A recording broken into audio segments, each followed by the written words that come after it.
All right, so in this part, we're going to be going over removing the spring from the magazine disconnect and the little black pin that is installed underneath the plastic trigger, but on the metal shoe itself right there.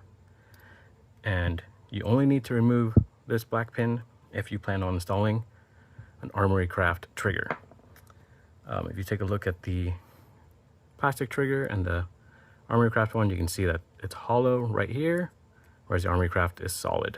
So that pin sits right in there and you will need to remove it. So we'll just continue off where we left off. Here's the frame. First thing we're going to do is take your finger, hold it over the takedown lever. You're going to rotate it till it's in the takedown position. Hold it because there's spring pressure underneath it. You're going to pull to the right and out. And then it should pop forward a little bit, right? It should pop forward a little bit and then come right out. So it's out, leave it to the side. And then there's the, I believe it's the magazine blocking lever. And then, so if you just want to remove the spring only without the trigger, you don't need to take it much further apart than this. The spring sits in there like this, right? And you can pull the trigger back and you can poke at it inside here. And as long as you get it to kind of that position where it's sitting up like that, you can then just, work it out and pry it out. So, but if you want to, put the Armory Craft trigger, you have to remove this pin and you're gonna have to take it further apart. So we'll just keep going on. Next step is we're going to push the trigger pin completely all the way out. But you're gonna want to keep your pin in there and keep pressure again on this front part. And this next part, this magazine blocking part, will come right out. It'll just slide, you can just push it.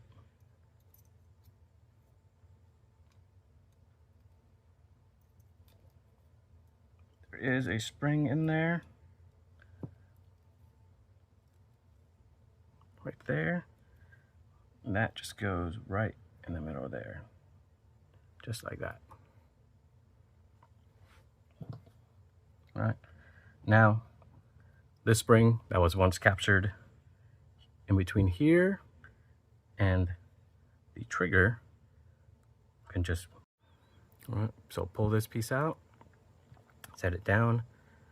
You're going to take your trigger pin, put it off to the side, and the trigger will be able to slide around, and you'll notice, I don't know if you can see it, there's the end of the trigger bar, and you can kind of just almost get it off. You can get it to like this angle right here, right?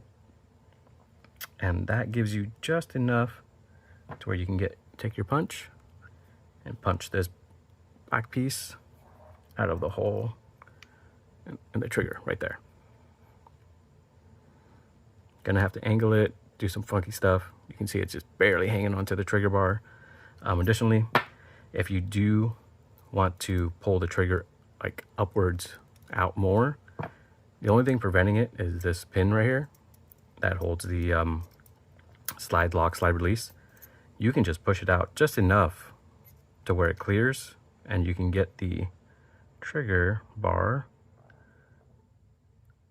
let's see, just enough to clear it, and you can pull up, see? And now the trigger bar clears it and gives you plenty of space to punch that thing out. Once you punch that out, put it back in, push this pin back in, make sure you get it aligned into the hole, the other side slide release. Time for reassembly. We'll take our magazine blocking lever or whatever. It's gonna go like this. This pin, this hole is gonna go here. Make sure there's a post. I'm not sure if you can see it. There's a post right there in front of the trigger. That has to, this spring needs to go over that post.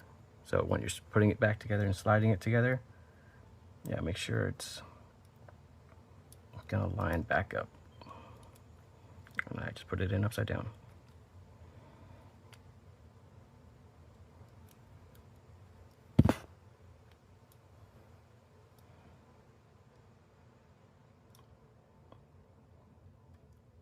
And there we go. So you can do a quick check. As long as it moves back and forth under spring, you're good to go. If it doesn't, then you know that that spring is not over the post on that trigger. Go ahead and push back down on this. I'm gonna line up the holes. Put a trigger bar pin back in.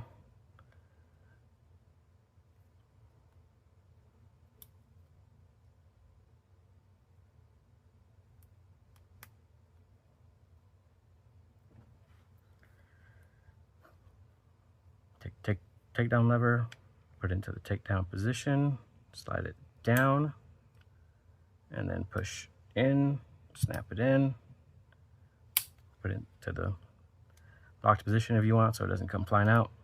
And then again, we're just gonna do a simple function test. So boom, and hammer goes forward. And more importantly, the Armory craft trigger will now actually slide on all the way. I've already installed this and adjusted it, so do your own adjustments after you're done with this. But yeah, so that's how to remove the rest of the magazine disconnect. There's only two components. It's the lever, it's the magazine disconnect, and the spring. The spring, if you want to leave it in there, it should be fine. It's just going to float in there, but it shouldn't do anything. There's another spring in there for the trigger.